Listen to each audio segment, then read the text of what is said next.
বিশ্বের বুকে বাংলার মুখ যারা চিনিয়েছেন, বুক চিতিয়ে তুলে ধরেছেন লাল সবুজ পতাকা। বাংলাদেশকে যারা চিনিয়েছেন নবরূপে, পাখির পাখায় উড়িয়ে দিয়েছেন বাংলা নামের দেশটিকে। সেই সব দূতকে নিয়ে ডিবিসি নিউজের বিশেষ আয়োজন প্রাউড অফ ইউ, কারণ আমরাও তাদের বলতে চাই প্রাউড অফ ইউ।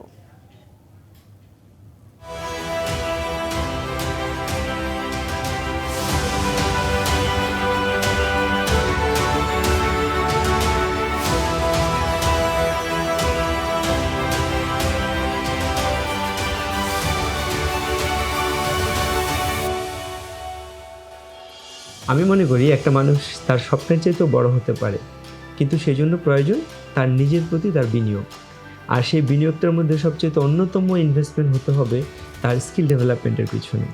আর সেই স্কিল ডেভেলপমেন্টের কথা চিন্তা করেই আমি যখন পড়াশোনা করি, ঠিক সেই সময় 2004 সালের ঘটনা বলছি, যখন আমি পড়াশোনার পাশাপাশি আমার আইটিতে স্কিল ডেভেলপমেন্ট করি, আর যেই স্কিল ডেভেলপমেন্ট আজকে আমাকে এই পর্যন্ত নিয়ে আসছে। এবং 2006 সালে আমি চাকরি শুরু করি, এবং এই চাকরিটা কিন্তু হয় মূলত আমার স্কিল ডেভেলপমেন্টের কারণে। এবং 6, 7, 8 পর্যন্ত জব করার পাশাপাশি 2008-এ বেসিক্যালি আমি আমার বিজনেস স্টার্ট করি, যেহেতু আমি বিজনেসে অনেক বেশি প্যাশনেট ছিলাম। 2009-এ গিয়ে ক্রিয়েটিভ আইটি ইনস্টিটিউটের যাত্রা শুরু করি, এই কারণে যে আমি যেভাবে একটা গ্রাম থেকে আসা ছেলে পড়াশোনার পাশাপাশি স্কিল ডেভেলপমেন্ট করে আমি যেভাবে নিজের ক্যারিয়ার অপরচুনিটি তৈরি করছিলাম, ঠিক সেভাবে আমি চাচ্ছিলাম যে পরবর্তী জেনারেশনকে গাইড করতে।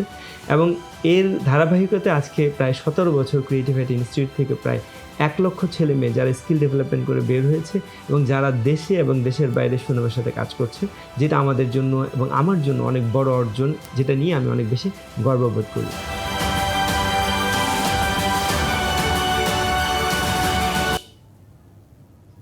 সবাই স্বপ্ন দেখেন বড় হওয়ার, নিজেকে প্রতিষ্ঠিত করার। কঠোর পরিশ্রম, অধ্যাবসায়, আন্তরিকতা, সততা ও নির্দিষ্ট লক্ষ্যের প্রতি নিষ্ঠা থাকলে সে স্বপ্নও একদিন পূরণ হয়। কিন্তু অন্যকে স্বপ্নে দেখানো এবং সেই স্বপ্ন পূরণে প্রত্যক্ষভাবে ভূমিকা রাখতে সবাই পারে কি?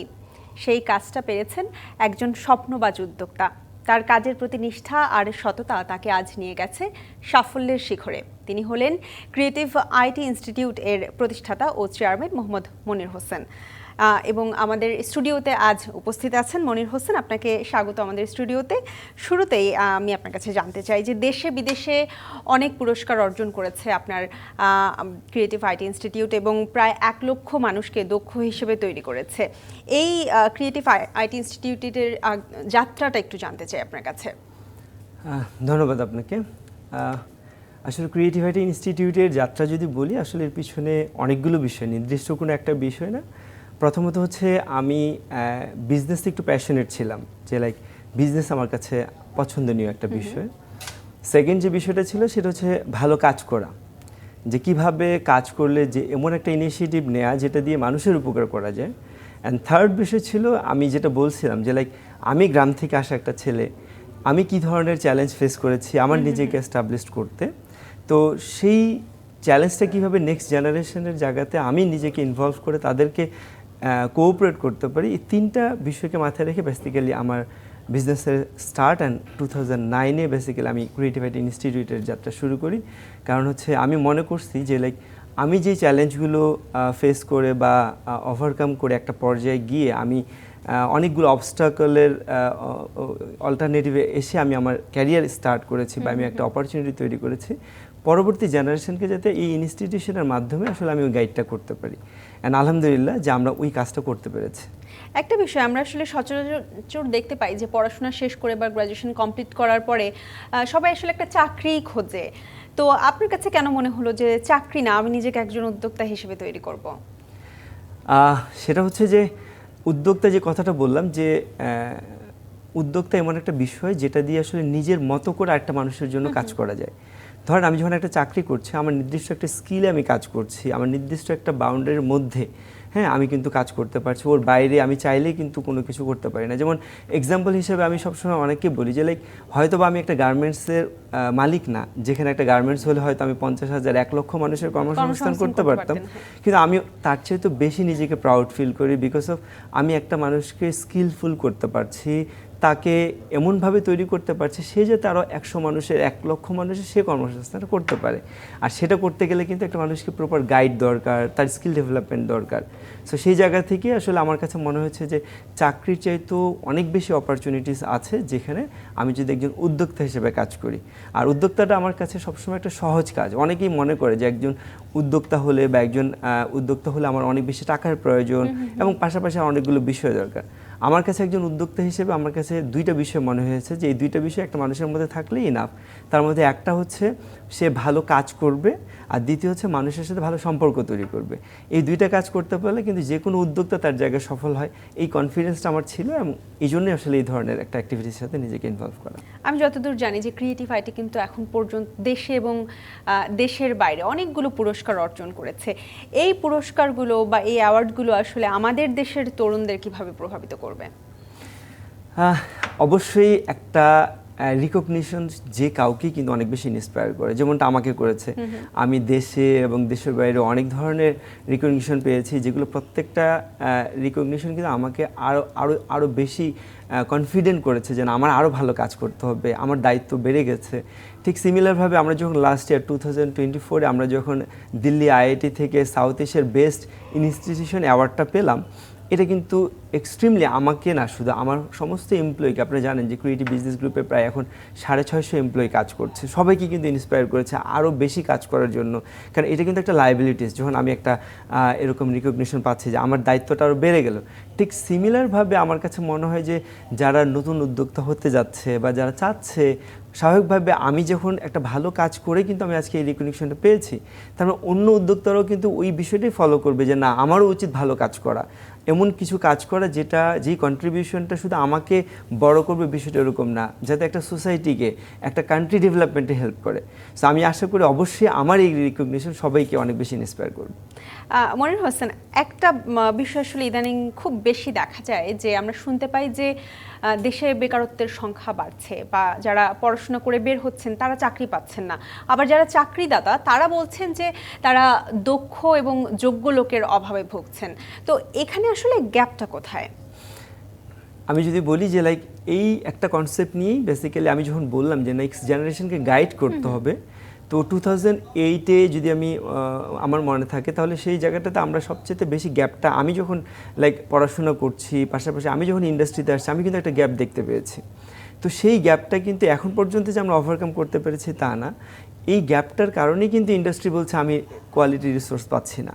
কারণ ইন্ডাস্ট্রি যা চাই, আমি একজন একটা আইটি এক্সপার্ট বা একটা কম্পিউটার সায়েন্স ইঞ্জিনিয়ারের কাছে আমি এক্সপেক্ট করছি সে এআই নিয়ে অনেক ভালো নলেজ রাখবে, কিন্তু আমি যখন একটা সার্কুলার দিচ্ছি হয়তো সে এআইয়ের কোনো বিষয়গুলোই জানে না, তাহলে আমি কিন্তু তাকে আমার একটা ডেজিগনেশন, আমার একটা সার্কুলার থাকার পরেও কিন্তু আমি তাকে রিক্রুট করতে পারছি না। ঠিক সেমভাবে স্টুডেন্টস কিন্তু জানে না যে তার কি জানতে হবে। তো এই যে জায়গাটার যে গ্যাপটা, এটা আসলে আমরা মনে করি যে এই গ্যাপটা ফিল আপ করাটা খুব বেশি প্রয়োজন। কীভাবে হতে পারে, সেটা হচ্ছে একাডেমিক কারিকুলামে একটা বড় রিভিলেশন, একটা বড় চেঞ্জ আসাটা খুব বেশি প্রয়োজন। যেই চেঞ্জটা এমন হবে যে ইন্ডাস্ট্রি এখন কি চায় ঠিক সেমভাবে সেই কারিকুলামটা, কিন্তু এখানে এটা পসিবল হয় না একটা ইউনিভার্সিটি চাইলেই। কারণ একটা ইউনিভার্সিটি কিন্তু অনেকগুলো বাধ্যবাধকতা আছে যে চাইলেই প্রতি 6 মাস অন্তর অন্তর সিলেবাস আপডেট করতে পারে, যেটা আমরা ক্রিয়েটিভিটি একটা ইনস্টিটিউশনে পারি। আমরা কিন্তু সময়ের সাথে তাল মিলিয়ে তো সেটা করা দরকার না? হ্যাঁ, অফকোর্স করা দরকার এবং সেটা করার চেষ্টা করছে। কিন্তু চ্যালেঞ্জটা যেখানে হয়, টেকনোলজি এত দ্রুত চেঞ্জ হচ্ছে, যেই এত দ্রুত এত ফাস্টার ওয়েতে কিন্তু একটা একাডেমি পারছে না, যেটা আমরা ক্রিয়েটিভ আইটি পারছি। আমরা কি করছি, এভরি 6 মান্থস আমরা আমাদের কারিকুলামগুলোকে ইন্ডাস্ট্রি এক্সপার্টদেরকে এনে ভেটিং করছি যে ইন্ডাস্ট্রি কী চাচ্ছে, আচ্ছা আমার কারিকুলামে কী আছে, তাহলে আমি কোনটাকে অ্যাডপ্ট করতে পারি। যেমন ধরেন যে লাস্ট ইয়ার আমরা এআইকে অনেক ভালোভাবে আমাদের সিলেবাসে ইনক্লুড করেছি। এতে করে কী হয়েছে, এখন এই ছেলেমেয়েরা যখন বের হচ্ছে তখন তারা ধরেন একজন ডিজাইনার, তার সাথে কিন্তু সে এআই ব্যবহার করে ডিজাইন কারো কীভাবে ভালো করবে সেটা কিন্তু সে শিখে ফেলছে। তাতে করে ইন্ডাস্ট্রির এই ডিমান্ডটাকে সে ফুলফিল করতে পারছে, কিন্তু গতানুগতিক একাডেমিক থেকে কিন্তু একটা স্টুডেন্ট সেটা ফুলফিল করতে পারে না। সো আমাদের যে কাজটা সেটা হচ্ছে এই গ্যাপটাকে যত দ্রুত, ইন্ডাস্ট্রি একাডেমির গ্যাপটাকে যত দ্রুত আমরা ফিল আপ করতে পারবো, ওভারকাম করতে পারবো, তত ভালো। সেই ক্ষেত্রে বেকারত্বের সংখ্যাটা অনেক বেশি কমে। এবং এই যে আপনি যেটা বলছিলেন যে এআই, অনেকেই ভাবে আসলে যে এআই থাকা মানে হচ্ছে যে বেকারত্বের সংখ্যা আরো বেড়ে যাওয়া। এটা নিয়ে আমরা কি কথা বলবো, কিন্তু তার আগে আমাদের সময় হচ্ছে একটি বিরতি নেবার। বিরতির পরে ফিরে এসে আমরা নিশ্চয়ই আলোচনা করব। প্রাউড অফ ইউ অনুষ্ঠানে নিচ্ছে একটা বিরতির সঙ্গেই থাকুন। স্বাগত আরেকবার প্রাউড অফ ইউ অনুষ্ঠানে। আজ আমাদের অতিথি হিসেবে স্টুডিওতে আছেন ক্রিয়েটিভ আইটির প্রতিষ্ঠাতা মনির হোসেন। আপনাকে আবারও স্বাগত আমাদের আজকের আয়োজনে। বিরতির আগে আসলে এআই নিয়ে কথা বলছিলাম, যে অনেকেই ভাবে যে চাকরির বাজারে এআইটা বোধহয় প্রতিদ্বন্দ্বী। তো আসলে এই এআই এর প্রভাবটা কেমন? অবশ্যই এটা খুবই ইম্পর্ট্যান্ট একটা বিষয়। কারেন্ট সিচুয়েশনে টেকনোলজির এই যুগে আসলে এআই এতটাই আসলে আমাদের সাথে ইনভলভ হয়েছে, অ্যান্ড সেই জায়গা থেকে এআই অফকোর্স একটা চ্যালেঞ্জ তখন যদি আসলে আমি নিজেকে ইমপ্রুভ না করি। লাস্ট একটা স্ট্যাটিস্টিক্স বলে যে এই এআইয়ের কারণে নেক্সট 5 ইয়ার্সে অলমোস্ট 90 মিলিয়নস পিপল তার চাকরি হারাবে যদি তাকে স্কিলফুল না করে। অন দ্য আদার এন্ড যদি মানুষ চিন্তা করে যে এআই চ্যালেঞ্জ, আসলে চ্যালেঞ্জ নয়, এআই উল্টো জব মার্কেটে আরও অপরচুনিটি তৈরি করছে, 120 মিলিয়ন মানুষের কাজের সুযোগ তৈরি করছে। সেখানে আসলে আমরা কোনটা করব? যদি আমি নিজেকে ইমপ্রুভ করি তাহলে ওই 120 মিলিয়ন মানুষের মধ্যে আমি পড়বো, আর যদি আমার নিজেকে ইমপ্রুভ না করি তাহলে সেই 90 মিলিয়ন মানুষের মধ্যে পড়ে আমি হয়তো জব মোদ্দা কথা কিন্তু ওইটাই, যে আসলে এই এআই এর যুগের সাথে তাল মিলাতে গেলে আমাকে আসলে সেই দক্ষ হিসেবে বা স্কিলটা আসলে অর্জন করতে হবে। এখন পর্যন্ত ক্রিয়েটিভ আইটি কতজন মানুষকে দক্ষ হিসেবে তৈরি করেছে? আমরা অলমোস্ট প্রায় 1 লাখ প্লাস ছেলেমেয়েকে আমরা আইটিতে স্কিল করতে পেরেছি।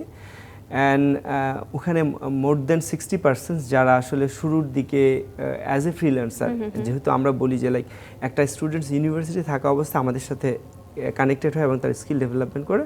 তো স্টুডেন্টস থাকা অবস্থায় তারা শুরুতে ফ্রিল্যান্সিং অর্থাৎ ঘরে বসে দেশের বাইরে কাজ করা শুরু করে, এর একটা পর্যায়ে গিয়ে তারা হয়তো local market and global market remote জবের সাথে কানেক্ট। এবং আপনারা আসলে যাদেরকে শেখাচ্ছেন বা যাদেরকে প্রশিক্ষণ দিচ্ছেন তাদের আসলে কোনো বয়সের কোনো সময় মানে সীমা নেই। আমাদের এখানে দেখা যাচ্ছে যে একটা স্কুল পড়ুয়া ছেলেও এখন, আগে হয়তো এটা রেস্ট্রিক্টেড ছিল যে অ্যাটলিস্ট এইচএসসি না পাশ করলে আমরা নিতাম না, এখন আমরা দেখছি যে বাচ্চারা এই বিষয়গুলোকে আরও সহজে অ্যাডাপ্ট করছে। সো এই জন্য আমরা এটাকে ওপেন ফর অল করেছি। ইভেনচুয়ালি আমরা দেখি যে 70+ এজের যে মানুষগুলো তারাও আমাদের এখানে এসে কানেক্ট হচ্ছে। আমাদের বাংলাদেশে তো আসলে অনেকগুলো আইটি ফার্ম আছে, কেন কেউ ক্রিয়েটিভ আইটির কাছে আসবে, কেন কেউ এটাকে বেছে নেবে? ওয়েল, সো আমি যেটা মনে করি বাংলাদেশের এখন সবচেয়ে ইম্পর্টেন্ট কাজই হচ্ছে এই ওভার পপুলেটেড কান্ট্রির মানুষগুলোকে স্কিলফুল করা। আইদার এই মার্কেটে আসলে বেকারত্বের সমস্যা দূর করার কোনো ওয়ে নেই। এখন কথা হচ্ছে এই প্রপার আমি স্কিল হব, কিন্তু প্রপার স্কিল হওয়ার জন্য কোথায় যাব? আপনি যেটা বললেন যে ক্রিয়েটিভ আইটিতে আসা, আমি আসলে নট অনলি ক্রিয়েটিভের কথা বলবো, আমি বলবো যদি সুযোগ থাকে ক্রিয়েটিভের চাইতেও কোনো ভালো ইনস্টিটিউশনে গিয়ে যাতে আসলে একটা মানুষ তার সময়টাকে ব্যয় করে, টাকাটাকে ব্যয় করে। কারণ স্কিল যদি প্রপারলি হয় তাহলে কিন্তু তার জব অপরচুনিটিস অনেক বড়, ফিউচার অপরচুনিটি অনেক বড়। তো সেই জায়গা থেকে আমি সবাইকে সবসময় বলি যে আপনি যদি কখনো স্কিল ডেভেলপ করতে চান তাহলে বিফোর দ্যাট ক্রিয়েটিভের একবার ভিজিট করেন। কারণ হয় কি, একটা স্কিল ফুল পিপল যখন তার স্কিলটাকে ডেভেলপ করতে চাবে তখন স্বভাবত আমরা যেটা বলি যে একটা ভালো এনভায়রনমেন্ট, ভালো মেন্টর, ভালো কারিকুলাম, ভালো ফ্যাসিলিটিস, এগুলো খুব ইম্পর্টেন্ট, তাই না? তো আমরা মনে করি ক্রিয়েটিভিটি আমরা সবগুলো জায়গায় সেই মানে ইয়েগুলোকে সার্ভ করছি প্রপারলি। কিন্তু যদি অন দ্য আদার এন্ড এর চেয়েও বেটার কোথাও কোনো ইনস্টিটিউশনস থাকে তাহলে প্রয়োজন সেই মানুষটা সেখানে গিয়ে অ্যাটলিস্ট শেখা। কেউ যদি আসলে চায় যে ক্রিয়েটিভ আইটিতে কিছু সময়ের জন্য হলেও যে আসলে কাছ থেকে দেখা, এই যে কাছ থেকে দেখার জন্য কি আপনারা কখনো এরকম কোনো আয়োজন করেন বা কোনো ক্যারিয়ার ফেস্ট বা কোনো মেলার আয়োজন? আমরা এটা রেগুলারই করি। আমরা প্রতি মাসে অলমোস্ট 60+ ওয়ার্কশপ অ্যারেঞ্জ করি। কারণ কি, অ্যাওয়ারনেসটা কিন্তু ইম্পর্টেন্ট, একটা মানুষের প্রাথমিক জ্ঞানটা ঠিক থাকাটা খুব বেশি প্রয়োজন। সেই জন্য যে কেউ আমরা কয়েকটা ফ্যাসিলিটিস দিই। ফার্স্ট অফ অল, যে কেউ যে কোনো সময় ক্রিয়েটিভিটি ক্যাম্পাস পুরোটা ঘুরে দেখতে পারবে। ঘুরে দেখলে হয় কি, সে একটা ভালো নলেজ গ্যাদার করে। এর বাইরে চাইলে সে একটা 1-to-1 মেন্টরের সাথে কাউন্সিলিং নিতে পারে, কারণ একটা মেন্টর কিন্তু অনেক কিছু জানে। সো সেক্ষেত্রে 1-to-1 মেন্টরের সাথে কথা বলতে পারে। 3 নম্বর যেটা হচ্ছে আমাদের ওয়ার্কশপ অ্যান্ড সেমিনারগুলো হয় প্রচুর, সেগুলোতে অ্যাটেন্ড করতে পারে। স্পেশালি আজকে এবং কালকে কিন্তু আমাদের ক্যারিয়ার ফেস্ট চলছে। এই ক্যারিয়ার ফেস্টটাতে কি হচ্ছে, অনেক ইন্ডাস্ট্রি অনেক এক্সপার্ট কিন্তু এসে কথা বলছে। হ্যাঁ, যেমন আজকেও আমি ছিলাম আমাদের ক্যারিয়ার ফেস্টে, যেখানে আমাদের মাইক্রোসফটের কান্ট্রি ডিরেক্টর উনি এসে কিন্তু কথা বলছে। ওনার একটা কথা শোনাও কিন্তু একটা বড় অপরচুনিটিস একটা মানুষের জন্য। সো এই যে আজকে এবং কালকে আমাদের ক্যারিয়ার ফেস্ট চলবে, আমি বলবো সবাইকে যে তারা যাতে এসে এই ক্যারিয়ার ফেস্টে অংশগ্রহণ করে, যারা এই মুহূর্তে আমাদেরকে দেখছে, তাদের জানার জন্য বলছি যে ক্যারিয়ার ফেস্টটা কোথায় হচ্ছে? এটা আমাদের ধানমন্ডি ক্যাম্পাসে, ধানমন্ডি 4 নম্বরে যে আমাদের ক্যাম্পাস, ওখানে হচ্ছে। একদম শেষের দিকে চলে এসেছি আমরা আলোচনা করতে করতে, একদম শেষ পর্যায়ে জানতে চাই যে ক্রিয়েটিভ আইটির আসলে ভবিষ্যৎ পরিকল্পনাটা কি? ক্রিয়েটিভ আইটির ভবিষ্যৎ পরিকল্পনা আমি যদি মনে করি তাহলে সেটা আসলে আমরা একটা নির্দিষ্ট টার্গেট নিয়ে কিন্তু আমরা কাজ করে যাচ্ছি। একটাই লক্ষ্য, সেটা হচ্ছে প্রপার স্কিল ডেভেলপমেন্ট করা পরবর্তী জেনারেশনসকে। এখন কথা হচ্ছে যে এই যে স্কিল ডেভেলপমেন্ট আমি করলাম, কিন্তু মার্কেটটাতে কি আসলে এই পরিমাণ মানুষের কর্মসংস্থানের সুযোগ আছে? আসলে লোকাল মার্কেটে কিন্তু এই পরিমাণ মানুষের সুযোগ নেই। আমরা যেই চিন্তাটা করছি সেটা হচ্ছে প্রত্যেকটা ঘরে ঘরে যাতে একটা করে হলেও ফ্রিল্যান্সার থাকে, অর্থাৎ অথবা রিমোট জব করার অ্যাবিলিটিস প্রতিটা ফ্যামিলিতে যাতে একজন মানুষের হলেও থাকে। তাতে করে হবে কি, লোকাল মার্কেটে যে জব ক্রাইসিসের যে এই চাপটা থাকবে না। এটা গ্লোবাল মার্কেট, আমরা সবাই জানি যে এখন কিন্তু ছেলেদের চেয়ে তো মেয়েরা শিক্ষিত। হোয়ারএস আমরা যদি মেয়েদেরকে দেখি যে জব মার্কেটে তাদের ইনভলভমেন্ট কিন্তু খুবই কম। কারণটা এটা অনেকগুলো, এটা রিলিজিয়ান কথা বলে, আমাদের সোসাইটি অ্যান্ড আদার্স অনেকগুলো কারণে, ফ্যামিলিগত কারণে। কিন্তু একটা মেয়েকে যদি আমরা স্কিলফুল করতে হয়, সে কিন্তু ঘরে বসে দেশে বাইরে কাজ করতে চাপটা কমে যাবে এবং আসলে নিচে আমরা ওই কাজটা করতে চাই যে প্রত্যেকটা ঘরে একজন এক্সপার্ট থাকুক। অসংখ্য ধন্যবাদ মনির হোসেন আমাদেরকে আজকে সময় দেওয়ার জন্য। Thank you. Proud of you অনুষ্ঠান থেকে আজকের মতো বিদায় নিচ্ছি। ডিবিসি নিউজের সঙ্গে থাকুন। সবাইকে ধন্যবাদ।